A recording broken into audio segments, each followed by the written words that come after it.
Hello and welcome to Sunday special class.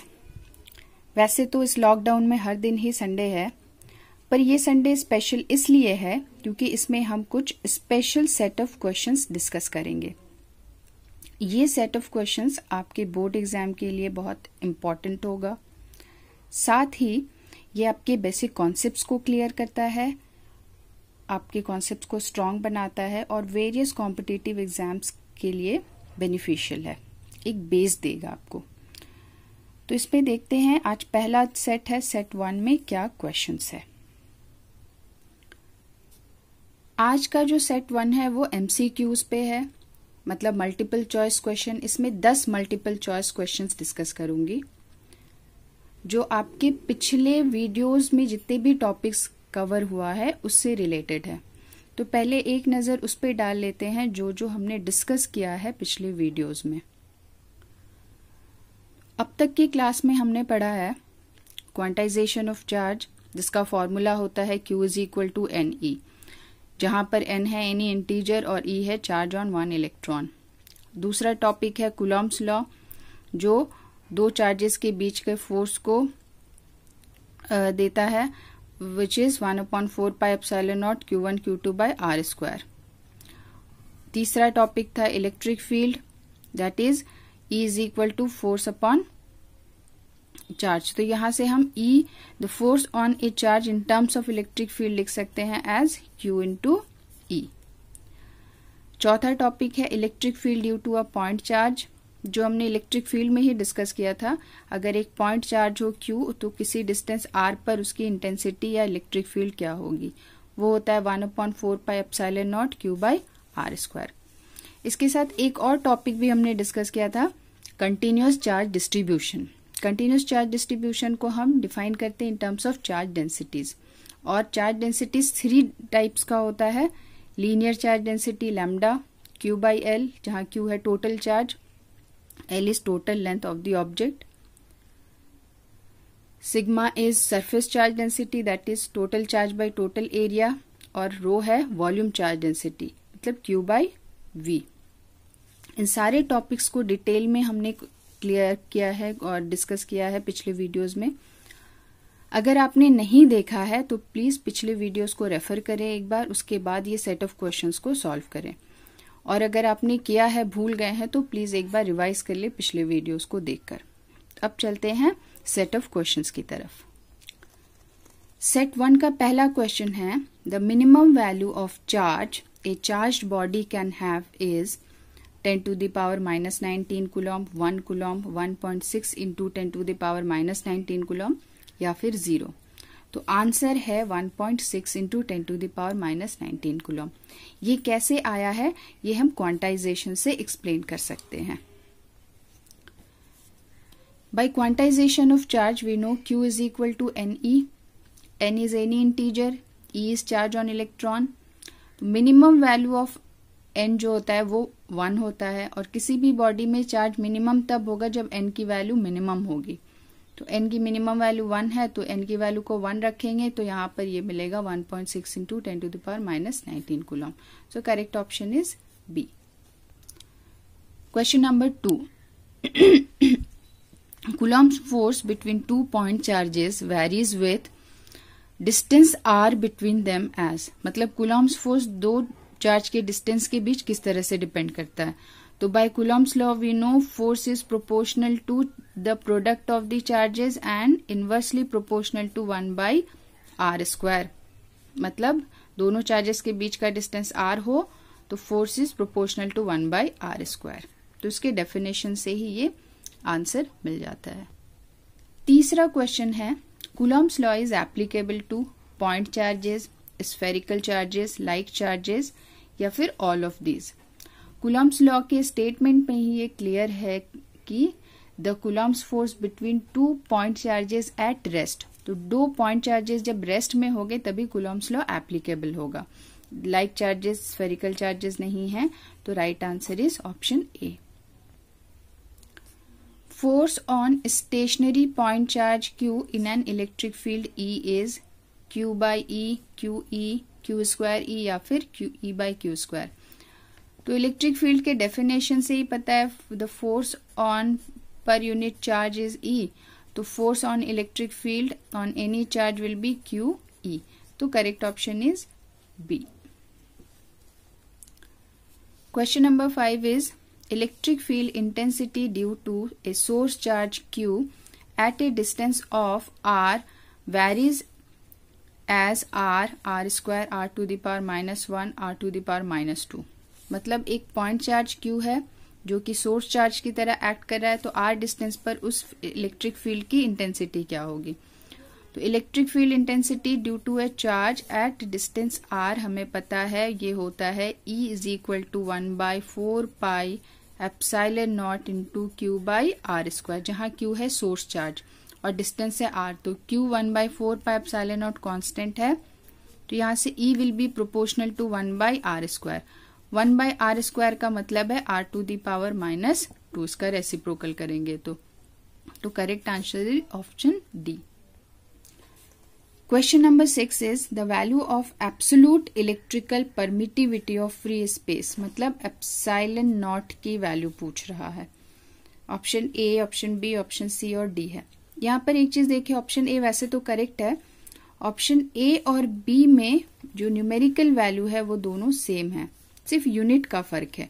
अगर आपको इसका करेक्ट यूनिट याद रहता है तो आप आंसर टिक आउट कर सकते हैं, ये वैल्यूज तो नहीं होगा।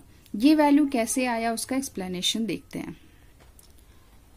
Bye Coulomb's law we know the force is 1/4 pi epsilon not Q1 Q2 by R square, जहां पे इसका वैल्यू होता है 9 × 10⁹ न्यूटन मीटर स्क्वायर पर coulomb square.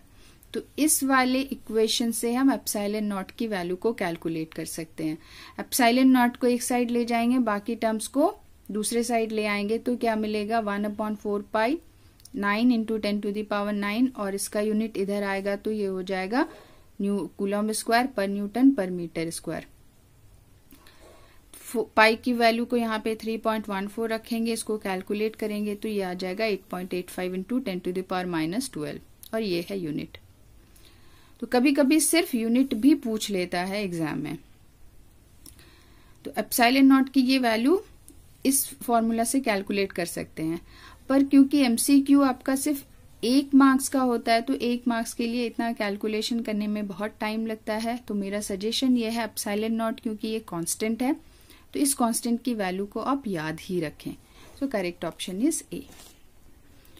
Question number 7 is the intensity of electric field due to proton at a distance of 0.2 nanometre is.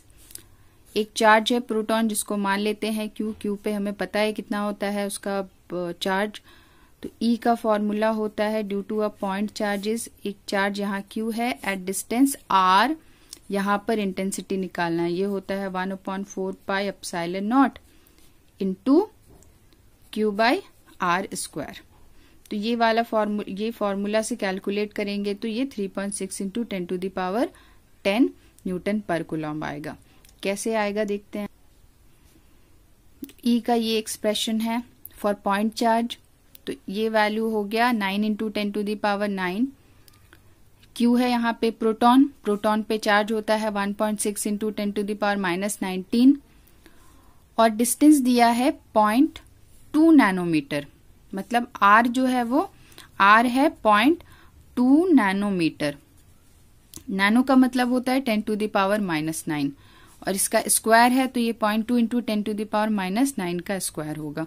बस इस value को solve करेंगे तो आंसर आ जाएगा। सॉल्व कैसे करेंगे, यहाँ पे है 10⁻9 और यहाँ है 10⁻⁻19, दोनों को ऐड करेंगे तो ये हो जाएगा 10⁻⁻10 और 9 × 1.6 ऐसा ही रहेगा।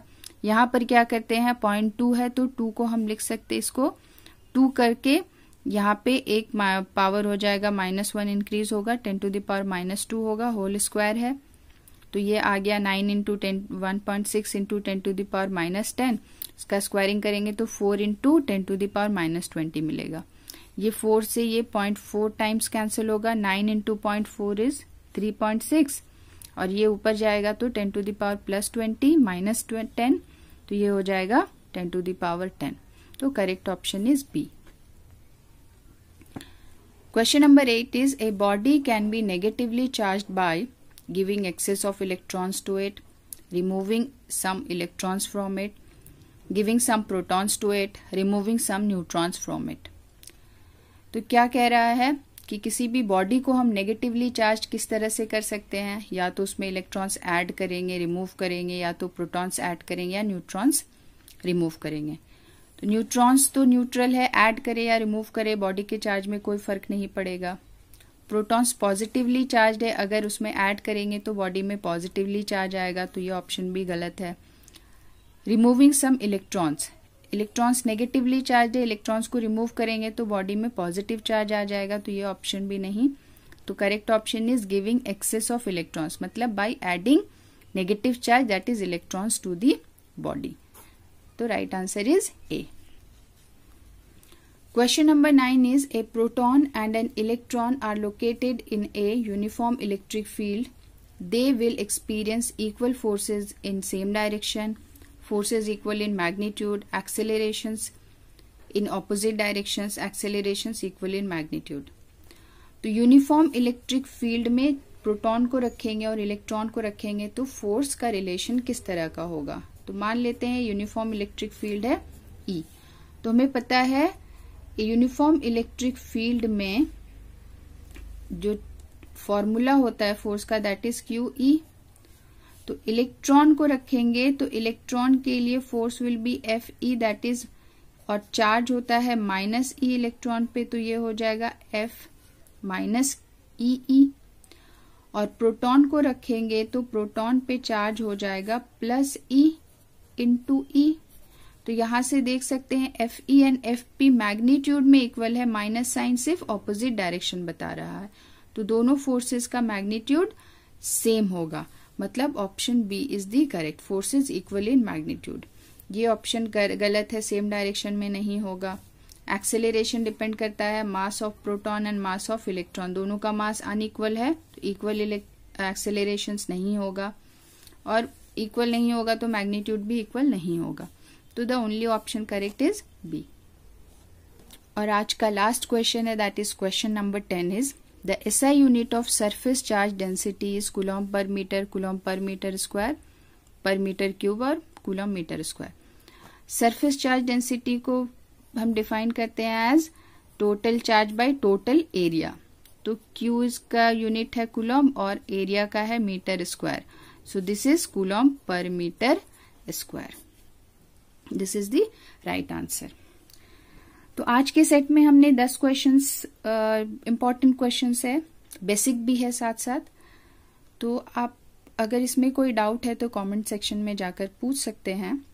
और एक बात, आपको ये आइडिया कैसा लगा संडे स्पेशल क्लास का? अगर अच्छा लगा है, बुरा लगा है तो कमेंट करके ज़रूर बताएं, और अगर मुझे अच्छा रिस्पांस मिला तो मैं इसको आगे भी कंटिन्यू करूँगी। Thank you.